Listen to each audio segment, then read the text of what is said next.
in ongoing white affinity groups. Now, some people call them caucuses, some call them accountability groups. I'm leaning towards accountability lately. There's often extensive discussion when we create group agreements, particularly around confidentiality.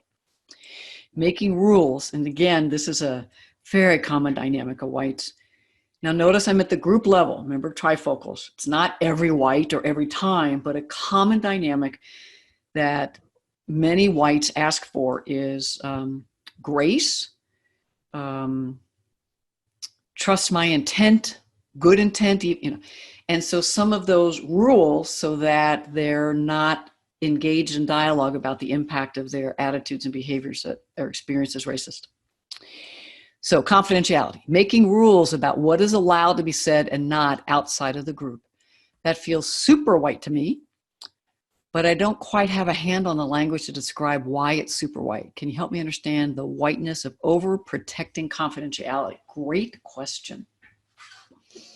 So I'm going to describe what I do on confidentiality. You know, it's like, let's talk about it, and then I'll kind of summarize.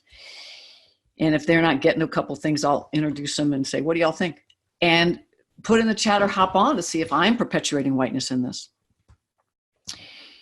And you've probably heard all this, but the core for me is that we leave names inside and we share our learnings. Talk about ourselves, what we're learning as a white person, what we're learning about group level whites. And it might even be, and there's some dynamics from other whites, and this is what happened, and it reflected me, and I'm getting to realize.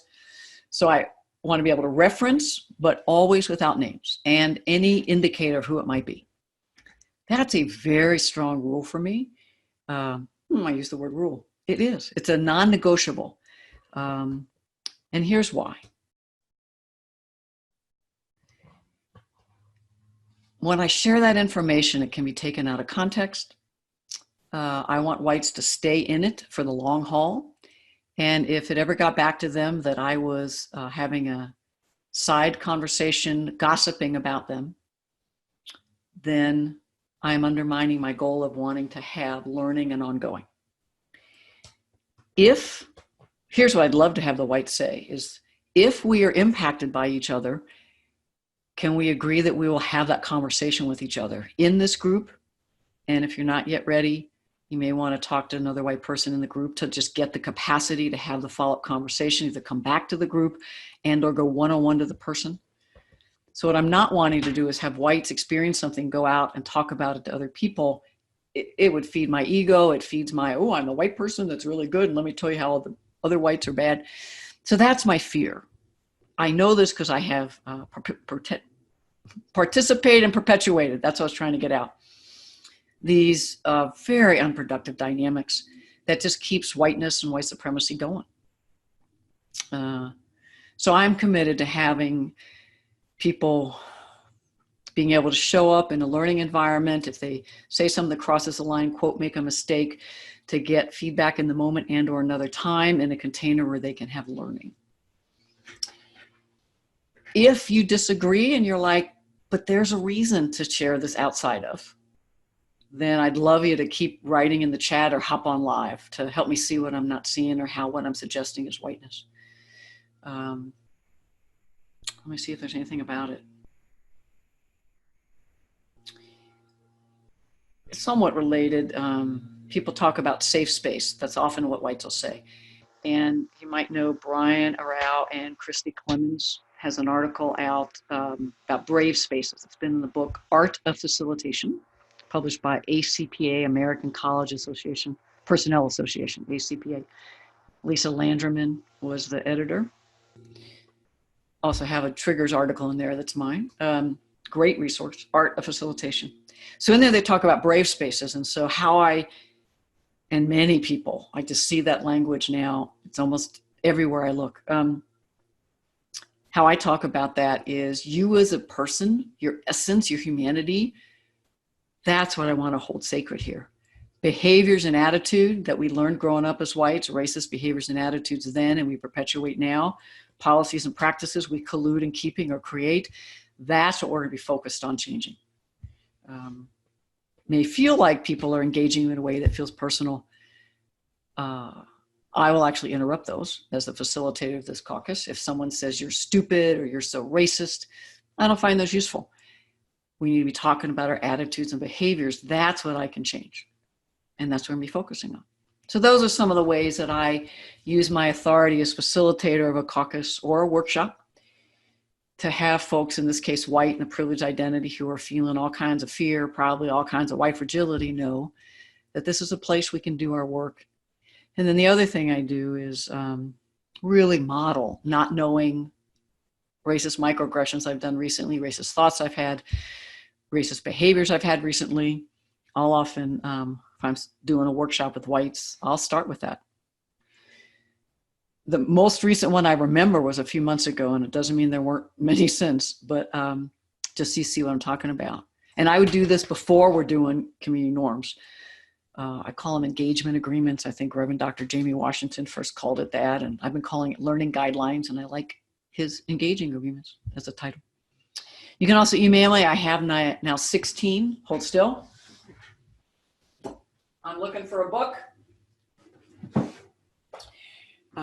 This is one of the books I read this summer, Race Dialogues, A Facilitator's Guide to Teaching the